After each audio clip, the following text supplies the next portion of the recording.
میرے نبی پاک صلی اللہ علیہ وسلم کا فرمان ہے، مصطفیٰ کریم نے فرمایا تو رب کی رضا کے لیے جھک جا، تو اللہ کے لیے جھک جا، رب تجھے عزت عطا فرما دے گا۔ تو توحید کا پہلا سبق یہ ہے کہ اللہ کے سامنے جھکنا ہے، کسی اور کے سامنے۔ معین الملت والدین عطا رسول ہند الولی حضرت خواجہ معین الدین چشتی اجمیری رحمت اللہ تعالی علیہ فرماتے میں حج کے لیے گیا، جب میں مینا مزدلفہ عرفات میں گیا تو ایک آدمی کو میں نے لبیک کہتے دیکھا۔ عقیدہ مسلمان کا رب ایک ہے، میرا رب ایک ہے، میرا رب ایک ہے، میرا مالک ایک ہے، وحدہ لا شریک ایک ہے میرا اللہ۔ فرماتے میں نے اس شخص کو دیکھا لبیک لبیک لبیک پکارتا، وہ آدمی جب لبیک کہتا تو جواب آتا لا لبیک، تو غیر حاضر ہے، پھر کہتا میں حاضر ہوں، پھر آواز آتی تو غیر حاضر ہے۔ حضرت خواجہ معین الدین اجمیری علیہ رحمہ فرماتے میں نے مجمع سے بازو پکڑ کے باہر نکالا، میں نے کہا بھائی تجھے پتا ہے جب تو لبیک کہتا ہے تو جواب آتا ہے لا لبیک، تو غیر حاضر ہے، تجھے پتا ہے؟ اب فرماتے وہ رو پڑا، کہنے لگا معین الدین مجھے پتا ہے۔ میں نے کہا اچھا؟ کہنے لگا حضور 24 سال بیت گئے، میں ہر سال حج کرنے آتا ہوں،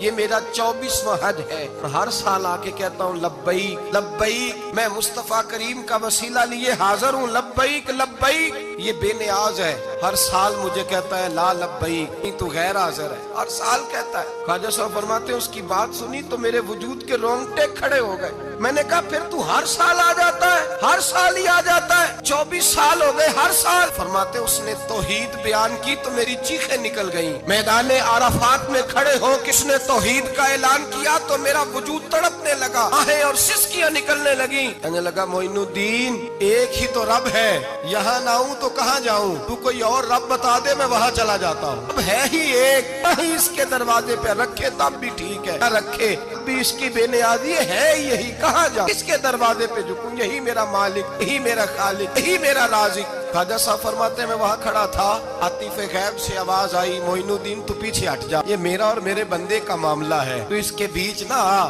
اگر میں نے ایک دفعہ بھی کہہ دیا کہ تو حاضر ہے تو یہ اگلے سال آئے گا نہیں، مجھے اس کا آنا پسند ہی بڑا ہے، 24 سال ہو گئے، اس کا بھی حج قبول فرمایا ہے، اس کی لبیک کی برکت سے قبول فرمایا۔ بھائی یاد رکھیں اور سمجھیں، توحید یہ ہے کہ میں تیرا ہوں، اے اللہ میں مالک میں تیرا ہوں، میں کدھر جاؤں؟ میرے اعلیٰ حضرت فاضل بریلوی رحمت اللہ علیہ کے والد گرامی خوبصورت بات فرماتے مجھے دعا مانگنے کا طریقہ میری بیوی نے سکھایا۔ حضرت کس طرح؟ فرمانے لگے ایک دن مجھے اس نے کوئی کام کہا، کوئی ضرورت گھر کی بتائی، تو میں نے کہا میرے پاس پیسے نہیں ہیں، کچھ دنوں میں دے دوں گا، عورتوں کا مزاج ہوتا ہے گھر کے کام انہوں نے بتانے ہوتے۔ 2-4 دن کے بعد کہنے لگی حضرت ایک کام کہا تھا، فرمانے لگی ابھی جیب میں پیسے نہیں ہیں، ذرا آتے ہیں تو کچھ کر دیتا۔ 2-4 دن کے بعد پھر عرض کرتی حضور وہ میں نے کچھ گزارش کی تھی، فرماتے مجھے غصہ آیا، ناراض ہوا، میں نے کہا تو بار بار کہتی رہتی ہے، تجھے بتایا تو